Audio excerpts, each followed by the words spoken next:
Hola, bienvenidos a Computación sin Dolor. Yo soy David Garza y tengo mucho gusto en saludarlos. En el anterior de la serie vimos la primera forma de normalización y pues hoy nos enfocaremos en la segunda forma de normalización de una base de datos, misma que, como ya indiqué, pues fue presentada por los doctores Scott y Boyce en 1971. Sin más, vamos directo al tema.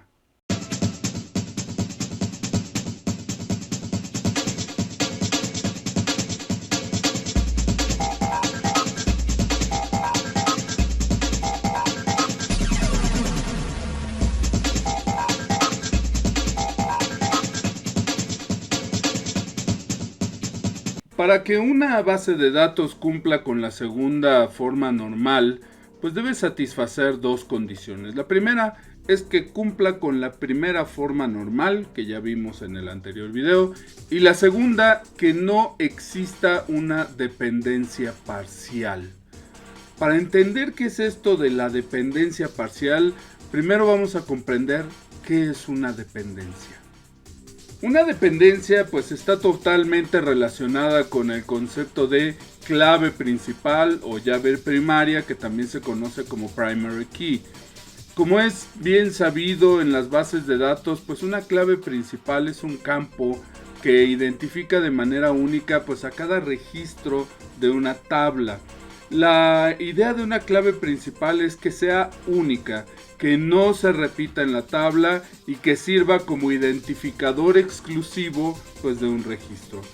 Por ejemplo, si tenemos la siguiente tabla, el campo id cliente y de cliente pues es el que se utiliza para identificar de manera única a cada uno de los clientes, incluso si tenemos nombres repetidos, como en el caso que vemos de Víctor Pérez López. En este cliente sabremos que son clientes diferentes, pues porque tienen identificadores diferentes de clientes. Aunque esa lógica podría no parecer suficientemente para el razonamiento humano, pues podríamos darnos cuenta de que quizá tenemos un Víctor Pérez López en Tamaulipas y otro Víctor Pérez López en la Ciudad de México. De hecho, que el RFC que nos sirve de clave principal sea diferente, pues nos permite tener aún más claro que se trata de dos personas distintas. Ahora bien, fijemos nuestra atención en la famosa clave principal. Lo único que necesito saber, pues es el dato que se encuentra en la clave principal y todas las demás columnas dependerán de esa clave. Es decir, cada valor de campo se puede obtener de una clave principal dada. Esa es la dependencia y que también se conoce como dependencia funcional, que se obtiene una serie de valores de campo a partir de una clave dada. Y todos los campos deben ser directamente dependientes de esa clave principal.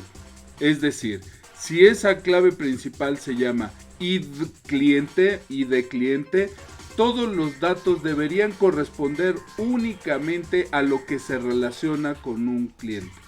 Una dependencia parcial, pues es el resultado de analizar qué otra columna podría fungir como clave principal y analizar si las otras columnas dependen de ella. Pongamos en perspectiva pues la siguiente tabla. Si nos damos cuenta, esta es una tabla simplista de productos donde se pone el fabricante, el modelo y el nombre completo del modelo. Tanto el fabricante como el modelo, así como modelo completo, pues corresponden a la definición de un modelo establecido por la clave principal, que está compuesta por fabricante y por modelo. Es decir, un producto tiene un fabricante y un modelo. Sin embargo, el campo país fabricante solo le pertenece a una parte de la clave principal, que es fabricante. Es decir, país fabricante no debería estar en esta tabla porque en definitiva solo es parcialmente dependiente. Y es a esto a lo que se refiere la segunda forma normal, que no existan las dependencias parciales. La forma más simple de que esta tabla no tenga problemas de dependencias parciales pues es poner el campo país fabricante en una tabla llamada, por ejemplo, fabricantes, de la siguiente forma. De esta forma, tanto la tabla productos como la tabla fabricantes pues no tienen dependencias parciales. Por añadidura, el campo fabricante pues también fungiría como clave externa, clave foránea o foreign key, que funge como un vínculo entre la tabla de productos y la tabla de fabricantes.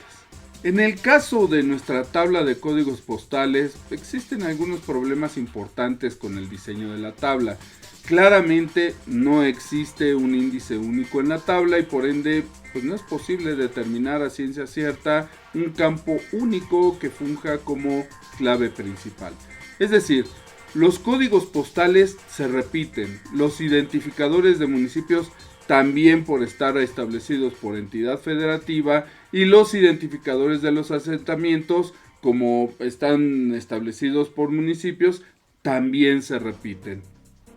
Así, existen dos formas de crear una clave principal en este caso. La primera sería agregar un campo donde se almacene la clave principal. Y la segunda sería generar una clave principal con una combinación de campos. Para este ejemplo nos orientaremos a esta segunda opción para mantener a la tabla inalienada o sin cambios. Después de hacer un análisis más concienzudo, he elegido tres campos que son precisamente tres de los que ya mencionamos: C-estado, C-municipio e ID-asenta-cpcons. Con estos tres campos podemos generar una clave principal bien explícita y unívoca, con una búsqueda donde incluyamos el estado, el municipio y el asentamiento, pues podremos encontrar cada uno de los elementos de la tabla de manera unívoca. Esto también nos permitirá pues tener bien en claro cómo hacer que esta tabla cumpla con la segunda forma normal. Curiosamente, los códigos postales como tales, identificados por el campo de-código, podrían solo fungir como un índice con duplicados que nos permita localizar qué asentamientos hay en determinado código postal, pero no serían parte de la clave principal, pues por sí mismos no agregan valor a una identificación única. Una vez que hemos definido como clave principal estos tres campos ya mencionados, pues cualquier campo que esté en la tabla debería depender de estos tres campos en conjunto que hemos definido como clave principal. Vamos a analizar cada uno de los campos a ver cuáles de ellos se deberían quedar dentro de esta tabla principal y cuáles se deberían escindir o separar. D-código, pues es el código postal y depende por completo de la clave principal. Un código postal pertenece a un estado, un municipio y un asentamiento. D-asenta, el nombre del asentamiento pues claramente pertenece a la clave principal, por lo tanto este deberá permanecer en esta tabla. D-tipo-asen. El tipo de asentamiento solo depende de asentamiento, por ende este es un claro candidato para ser escindido hacia otra tabla. D-mpio. El nombre del municipio solo depende del municipio. Este es otro claro candidato para ser escindido a otra tabla. D-estado. El nombre del estado solo depende del estado. Nuevamente es otro claro candidato para ser escindido en otra tabla. D-ciudad y D-cp. Estos dos campos por el momento no los vamos a tocar. C-estado. Este sería el vínculo entre el estado o la entidad federativa que se refiere y esta tabla. Además es parte de la clave principal y también fungiría como una clave externa. C-oficina y C-cp. Por el momento estos dos campos no los vamos a tocar. C-tipo-asenta. Aquí claramente se define el tipo de asentamiento. Sin embargo, su inclusión en esta tabla es importante porque es el vínculo es decir, la clave externa entre la descripción del tipo de asentamiento y su clave, así que este campo deberá estar en ambas tablas. Con este campo podríamos responder a la pregunta en esta tabla: ¿cuántos asentamientos hay del tipo X? C-Umpio. Como el anterior, su inclusión en esta tabla es importante, pues hace un vínculo, o sea, funge como una clave externa entre el nombre del municipio y su clave. Con este campo podríamos responder a la pregunta en esta tabla: ¿cuántos asentamientos hay en el municipio X? Además, forma parte de la clave principal. ID asenta-cpcons. Es parte de la clave principal y es identificador único en el municipio para el asentamiento. D-zona y C-cbe-ciudad. Estos dos no los vamos a tocar por el momento. Así, para que esta tabla cumpla con la segunda forma normal, pues hay que escindir tres campos: D-estado, D-tipo asen, D-mumpio. Así, las tablas quedarían de la siguiente forma, aunque solamente se muestra un extracto de cada una de ellas para que se vea cuáles son los campos que se escindirían hacia esa tabla.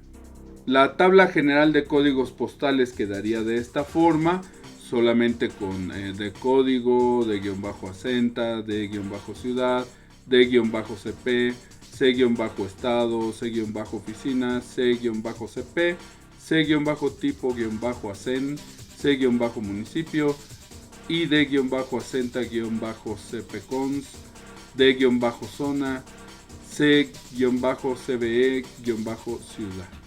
La tabla de estados, ya cumpliendo con la segunda forma normal, constaría de C-estado y D-estado. Cabe hacer notar que los estados no deberían repetirse.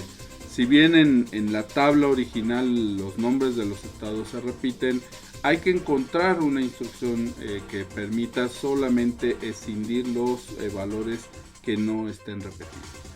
La tabla de municipios, también que cumpla con la segunda forma normal, consta de dos campos para la clave principal, que es C-estado y C-mumpio. ¿Por qué? Porque C-mumpio depende de C-estado. Los municipios empiezan de 1 a n por cada estado, y eso entonces hace que si solamente dejamos C-mumpio, esta no podría fungir como clave principal porque hay valores que se pueden repetir. Entonces se le vincula con C-estado y también se establece cuál es el nombre del municipio. Finalmente se escindiría la tabla de tipo de asentamientos para que cumpla con la segunda forma normal, que solamente tiene C-tipo-asenta como clave principal y D-tipo-asenta como valores. Como ya expliqué, cabe hacer notar que al escindir los estados, los municipios y los tipos de asentamiento, también se generarán datos únicos.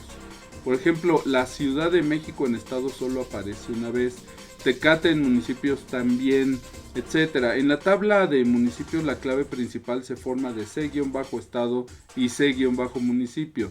Pero también C-estado es una clave externa que vincula a estados con municipio. Esto agrega certidumbre al diseño de la base de datos al no tener datos repetidos y procurar que solo se encuentren en la tabla aquellos elementos que pertenecen por completo a la clave principal. Veamos ahora cómo hacer este proceso de escisión en LibreOffice Base.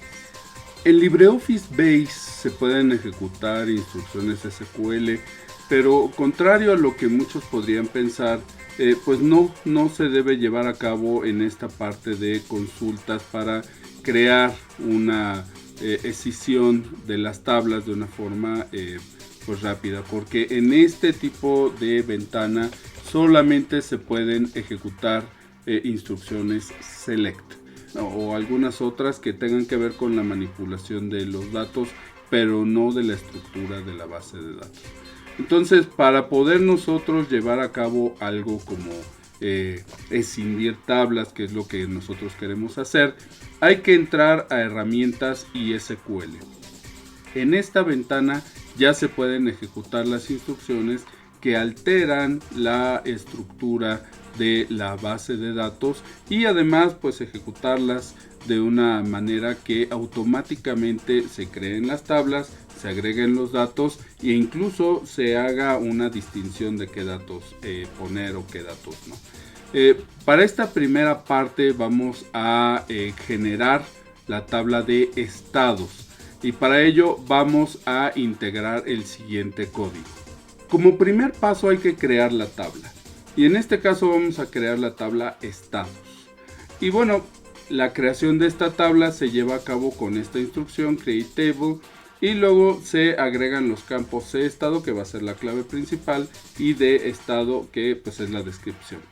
Le hacemos clic en ejecutar y la instrucción acá abajo nos dice que la orden se ejecutó correctamente. Para darnos cuenta si se creó la tabla o no, cerramos esta ventana, nos vamos a tablas y vamos aquí a ver, actualizar tablas, y ahora ya acá abajo nos aparece la tabla estados. Si le hacemos doble clic nos daremos cuenta de que no tiene ningún dato.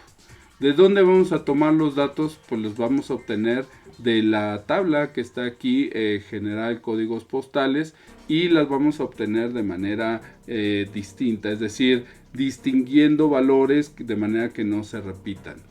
Nuevamente pues entramos aquí a la tabla de herramientas, SQL, y vamos a integrar el comando que nos va a permitir llevar a cabo esa decisión. Y aquí está la instrucción SQL que nos va a permitir llevar a cabo ese proceso, que es insertar en la tabla de estados pues los campos que ya tenemos nosotros elegidos, y para ello vamos a elegir de manera distintiva los datos de estado y tanto la clave como la descripción, y esos datos van a venir de la tabla general códigos postales. Le hacemos clic en ejecutar y la orden se ejecutó satisfactoriamente. Vamos a ver cómo está la tabla. Nuevamente le hacemos clic en cerrar, entramos en ver, actualizar tablas y vemos cómo están los estados. Pues aquí vemos que están básicamente 4 estados, que es Aguascalientes, Baja California Sur y Ciudad de México. Esto pues corresponde a lo que nosotros habíamos establecido y nos permite que ya no se estén repitiendo una y otra vez los nombres de los estados en la tabla. Pero ahora, ¿qué resta? Vamos a ver la tabla general códigos postales.